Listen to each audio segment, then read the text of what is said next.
کہ شیخ کی صحبت میں آنے سے انسان کو کیسے کیسے نعمتیں ملتی ہیں۔ حضرت حاجی امداد اللہ مہاجر مکی رحمت اللہ علیہ خان بھون میں تھے، شروع کی بات ہے۔ حضرت مولانا رشید احمد گنگوئی رحمت اللہ علیہ انہوں نے جب یعنی درس نظامی پڑھا، فارغ ہوئے تو پڑھانا شروع کر دیا گنگو میں۔ گنگو دیوبند سے دور نہیں ہے، گنگو جو ہے وہ تھانہ بھون سے دور نہیں ہے، قریب ہے، واکنگ ڈسٹنس ہے۔ ایک دن دل میں خیال آیا کیوں نہ میں حضرت کی خدمت میں جاؤں اور حضرت سے دعا کر لوں، ملاقات کر لوں، فائدہ ہوگا۔ چنانچہ جب چھٹی کا دن آیا اور طلباء گھروں کو چلے گئے تو حضرت گنگوئی رحمت اللہ علیہ حضرت حاجی صاحب کی خدمت میں تھانہ بھون پیش ہوئے، سلام کیا، مصافحہ کیا۔ پھر رات ہی کا وقت تھا تو اجازت مانگی کہ حضرت اجازت دے دے، میں صبح اٹھ کے جلدی سفر کروں گا، اس لیے کہ مجھے فجر کے بعد طلباء کو سبق پڑھانا ہے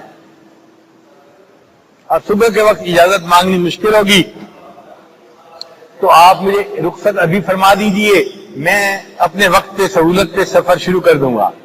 حضرت حاجی صاحب نے فرمایا میاں رشید احمد کچھ وقت ہمارے پاس بھی گزار لو۔ عرض کیا کہ حضرت میں استاد ہوں، تعلیم و تعلم کرنے والا بندہ ہوں، اور میں اگر ناغے کروں گا تو طلباء کا حرج ہوگا، نقصان ہوگا، میں چھٹی نہیں کر سکتا۔ حضرت حاجی صاحب نے یہی کہا کہ میاں رشید احمد کچھ وقت ہمارے پاس بھی گزار لیتے، ایک رات ہی گزار لیتے۔ اب دل میں خیال آیا کہ جب حضرت اتنا اصرار کر رہے ہیں تو ایک رات حضرت کے پاس گزارنا کوئی مشکل تو نہیں، تو فرمایا کہ حضرت میں ایک رات یہاں گزار تو لوں، لیکن یہ تو خانقاہ ہے، یہاں رات کو لوگ عبادت میں مصروف رہتے ہیں، کوئی تلاوت کرتا ہے، کوئی ذکر لا الہ الا اللہ کی ضربیں لگاتا ہے، کوئی مناجات میں مشغول ہوتا ہے، رونا دھونا کرتا ہے، تو میں اگر یہاں سوں گا تو میری تو رات کی نیند نہیں پوری ہوگی اور صبح کو میرا سفر بھی کھوٹا ہوگا اور میں بچوں کو سبق بھی نہیں پڑھا سکوں گا۔ حضرت حاجی صاحب نے فرمایا میاں رشید احمد آپ اپنی نیند پوری کرنا، آپ کو رات کو کوئی نہیں جگائے گا۔ تو میاں رشید احمد حضرت گنگوئی رحمۃ اللہ نے سوچا کہ چلو اگر یہ شرط ہے کہ میرے اوپر رات کو جاگنا لازم نہیں تو میں نیند پوری کر لیتا ہوں اور اب کی بجائے صبح اٹھ کے روانہ ہو جاؤں گا۔ اب جب یہ فیصلہ کر لیا تو حضرت حاجی صاحب نے اپنے خادم سے کہا کہ میاں رشید احمد کی چارپائی ہماری چارپائی کے ذرا قریب بچھا دینا۔ اب یہ جو قرب تھا نا، یہ جو قرب تھا، اسی میں برکت آنی تھی، اسی میں توجہ پڑنی تھی۔ یہ لوہے نے مقناطیس کے قریب ہونا تھا اور مقناطیسیت کو اس نے بھی قبول کرنا تھا۔ چنانچہ فرماتے ہیں کہ میں رات کو میٹھی نیند سو گیا۔ جب تہجد کا وقت آیا تو میری اچانک آنکھ کھلی، میں نے دیکھا کوئی ذکر کر رہا ہے، کوئی نماز پڑھ رہا ہے، کوئی نماز میں قرآن پاک کی تلاوت کر رہا ہے۔ میرے نفس نے کہا کہ رشید احمد سو جاؤ، بڑی رات باقی ہے، لیکن دل نے کہا کہ میاں رشید احمد ورثۃ الانبیاء میں شامل ہونے کی تمنا تو تمہیں ہے، بڑے دل میں تمنا ہے کہ مجھے اللہ تعالیٰ نبی علیہ السلام کے وارثوں میں شامل فرما لے۔ اور جو لوگ اللہ والے تھے وہ تو راتوں کو اللہ کی عبادت کرتے تھے، کانوا قلیلا من اللیل ما یہجعون وبالاسحار هم یستغفرون۔ ایسی آیتیں دل میں آنی شروع ہوئی کہ تتجافی جنوبهم عن المضاجع یدعون ربهم خوفا وطمعا ومما رزقناهم ينفقون۔ تو دل نے کہا کہ بھئی میں اتنا گیا گزرا کیوں ہوں کہ میں اٹھ نہیں پاتا، میں بھی اٹھ کے کیوں نہ چند رکعت تہجد پڑھ لوں۔ فرماتے ہیں کہ میں ہمت کر کے اٹھا، وضو کیا اور میں نے چند رکعت تہجد کے ادا کر لیے۔ پھر اس کے بعد کچھ وقت فارغ تھا تو میں نے بھی بیٹھ کے لا الہ الا اللہ کا ذکر کرنا شروع کر دیا جیسے باقی لوگ ذکر کر رہے تھے۔ جب فجر کی نماز پڑھی تو حضرت حاجی صاحب کے ساتھ میں نے مصافحہ کیا۔ حاجی صاحب نے فرمایا میاں رشید احمد وہ جو ایک بندہ فلاں جگہ صبح بیٹھا ذکر کر رہا تھا وہ کون تھا؟ اللہ والے بھی عجیب حکیم دانا ہوتے ہیں، بات کتنے عجیب انداز سے پوچھی کہ فلاں جگہ جو بیٹھا وہ بندہ ذکر کر رہا تھا وہ کون تھا؟ تو کہا کہ حضرت وہ میں ہی تھا جو بیٹھا ہوا ذکر کر رہا تھا۔ حضرت حاجی صاحب نے کہا میاں رشید احمد اگر آپ نے ذکر کرنا ہی ہے تو پھر سیکھ کے ذکر کیوں نہیں کر لیتے؟ اگر ذکر کرنا ہی ہے تو سیکھ کے ذکر کر لو۔ تو حضرت گنگوئی رحمۃ اللہ نے کہا کہ ٹھیک ہے حضرت سکھا دیجئے۔ چنانچہ حضرت حاجی صاحب نے ان کے ہاتھ اپنے ہاتھوں میں لے لیے اور بیت کے کلمات پڑھا کر ان کو ذکر سکھا دیا۔ اب ذکر سکھانے کی یہ برکت تھی کہ دل میں شرح صدر ہو گیا. دل نے کہا کہ کوئی بات نہیں، اگر میں 1 مہینہ حضرت کی صحبت میں گزار بھی لوں تو میرا اپنا فائدہ ہے، اور میں طلباء کو کسی اور استاد سے پڑھانے کا بندوبست کر سکتا ہوں. چنانچہ ایک بندے کے ہاتھ پیغام بھیج دیا دوست کو کہ میرے سبق آپ پڑھا دینا تاکہ طلباء کا نقصان نہ ہو، اور میں 1 مہینہ حضرت کی خدمت میں قیام کروں گا. یہ جو 1 مہینہ حضرت حاجی صاحب کی خدمت میں قیام کیا، اس 1 مہینے نے زندگی کو بدل کے رکھ دیا. اس 1 مہینے میں جو صفات تھی وہ حاجی صاحب سے قلب سے ان کے قلب میں منتقل ہو گئی. چنانچہ نفس پامال ہو گیا اور اللہ تعالیٰ نے ان کو نعمت یعنی نسبت کا نور عطا فرما دیا. پھر حاجی صاحب نے ان کا امتحان بھی لیا کہ 1 مہینہ صحبت میں رہنے کے بعد کیا ان کا نفس مرا ہے یا نہیں مرا. اللہ والے جو نسبت اصلاحی ہوتے ہیں نا، اس میں سالک کی اصلاح اس طرح سے کرتے ہیں کہ پھر اس کو آزماتے بھی ہیں کہ کیا یہ امتحان میں فیل ہوتا ہے یا پاس ہوتا ہے. تو حضرت حاجی صاحب نے ان کا امتحان لیا.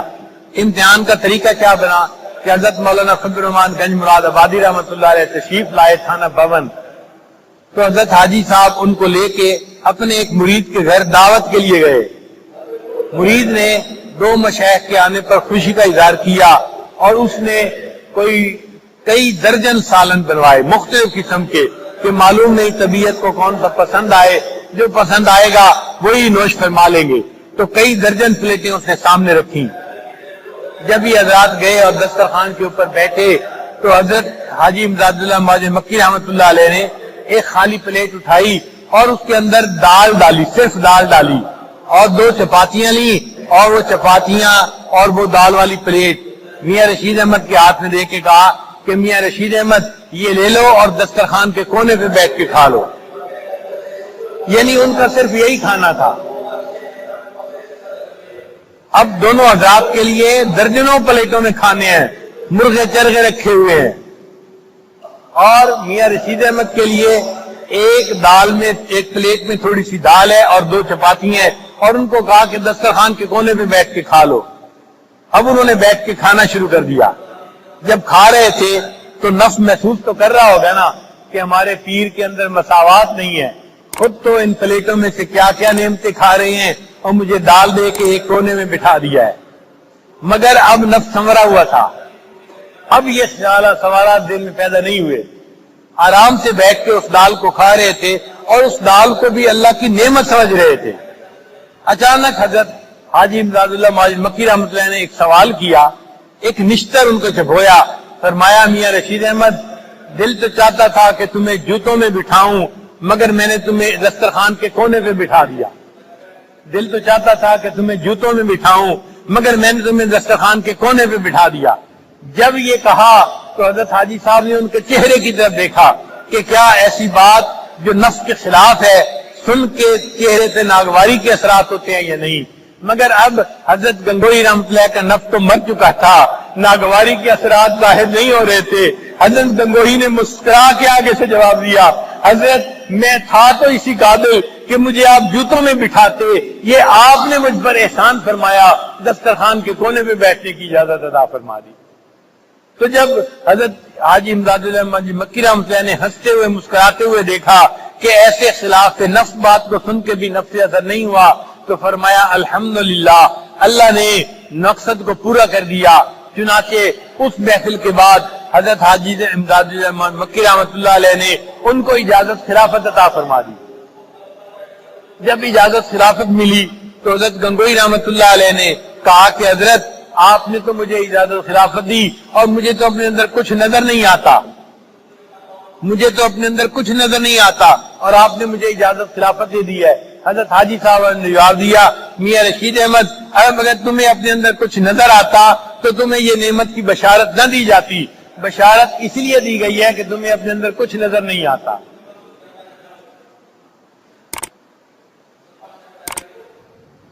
پھر حاجی امداد اللہ مکی رحمۃ اللہ نے حضرت مولانا رشید گنگوئی رحمۃ اللہ علیہ کو واپس بھیج دیا. حضرت تشریف لائے اور پھر گنگو میں آ کے طلباء کو پڑھانے میں مشغول ہو گئے. 1 سال تک اپنے مدرسے میں ہی رہے. پھر دوبارہ حضرت حاجی صاحب کی صحبت میں نہیں جانے کا موقع ملا. مگر اس 1 سال میں جو اذکار اور وظائف بتائے تھے اور جو شیخ کی غائبانہ توجہ تھی اس نے ایسا اثر کیا کہ دل کی حالت کو بدل کے رکھ دیا۔ اللہ کی شان دیکھیں، 1 سال کے بعد پھر اپنے شیخ کے ساتھ دوبارہ ملاقات کا موقع نصیب ہوا۔ اب جب ملاقات کا موقع نصیب ہوا تو حضرت حاجی امداد اللہ موجود مکی رحمۃ اللہ علیہ نے ایک بہت ہی پیارا سوال پوچھا، میاں رشید احمد یہ بتاؤ کہ بیعت ہونے سے پہلے اور بیعت ہونے کے بعد تمہیں اپنے اندر کیا فرق نظر آیا؟ بیعت ہونے سے پہلے اور بیعت ہونے کے بعد تمہیں اپنے اندر کیا فرق نظر آیا؟ تو حضرت گنگوئی رحمۃ اللہ نے تھوڑی دیر سوچا اور سوچ کے کہا کہ حضرت مجھے اپنے اندر 3 فرق نظر آئے۔ پوچھا کون سے؟ حضرت بیعت جب نہیں تھا کتابیں پڑھتا تھا، کئی جگہوں پہ اشکال وارد ہوتے تھے، لیکن بیعت ہونے کی برکت ایسی ہے کہ اب مجھے نصوص شرعیہ میں کہیں تعارض نظر نہیں آتا، کہیں کوئی اشکال پیش نہیں آتا، ایسا شرح صدر نصیب ہو گیا ہے۔ حضرت نے فرمایا بہت اچھا۔ کہنے لگے دوسری تبدیلی یہ نظر آتی ہے کہ اب مکروہات شرعیہ میرے لیے مکروہات طبعیہ بن گئی ہیں۔ میں پہلے بھی شریعت پہ عمل کرتا تھا لیکن مارے باندھے عمل کرتا تھا، نفس کو مجبور کر کے عمل کرتا تھا، اب میرا نفس وہی چاہتا ہے جو شریعت حکم دیتی ہے۔ مکروہات شرعیہ مکروہات طبعیہ بن گئی ہیں، جن سے شریعت کراہت کرتی ہے، میرا نفس بھی اس چیز سے کراہت کرنے لگ گیا ہے۔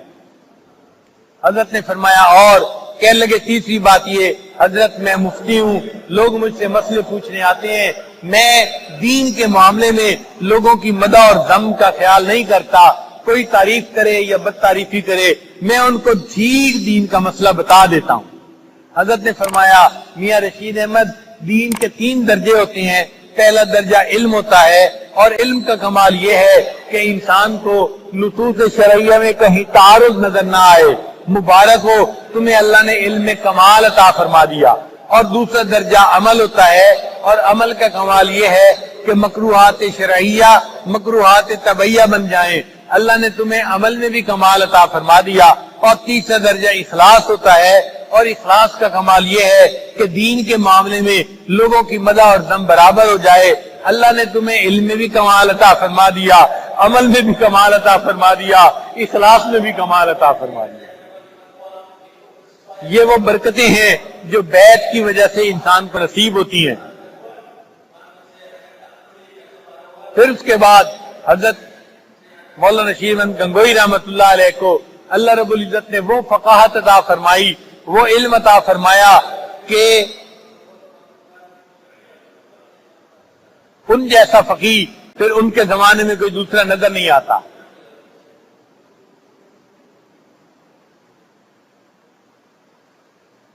بلکہ حضرت علامہ انور شاہ کشمیری رحمۃ اللہ علیہ کا ایک قول ایک کتاب میں نے پڑھا، وہ فرمایا کرتے تھے کہ حضرت گنگوئی رحمۃ اللہ علیہ کی جو فقاہت تھی وہ علامہ شامی رحمۃ اللہ کی فقاہت سے بھی مجھے زیادہ درجے میں معلوم ہوتی ہے۔ ایسی اللہ نے فقاہت عطا فرمائی، فرمایا کہ وہ فقیہ نفس تھے، اللہ نے ایسا ان کو فقہ عطا فرما دی۔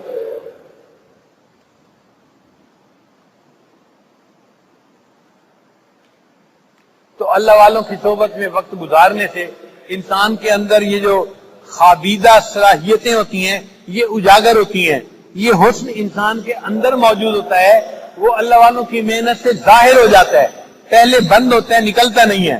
یہ ایسا ہی ہے جیسے زمین کے اندر گولڈ ہے، لوگ نکالنا نہیں جانتے تو خزانہ اندر پڑا ہے نکال نہیں پاتے، تیل اندر موجود ہے نکال نہیں پاتے۔ ہر بندے کے اندر اللہ تعالیٰ نے صفات کو رکھا ہے، الناس معادن کمعادن الذهب والفضہ، سونے اور چاندی کی کانوں کی طرح انسان بھی کانے ہیں، مگر ان کی جو خوبیاں ہیں وہ نکل نہیں پاتی، ان کو نکالنے کے لیے اللہ والوں کی ضرورت ہوتی ہے۔ جب ان کی صحبت میں آ کے رہتے ہیں وہ ان کے دل کے اوپر ایسا اثر کرتے ہیں، اندر کی صلاحیتیں باہر نکل آتی ہیں اور انسان ان نعمتوں سے فیض یاب ہو جاتا ہے۔ اهدنا الصراط المستقیم، ہم کو سیدھے رستے چلا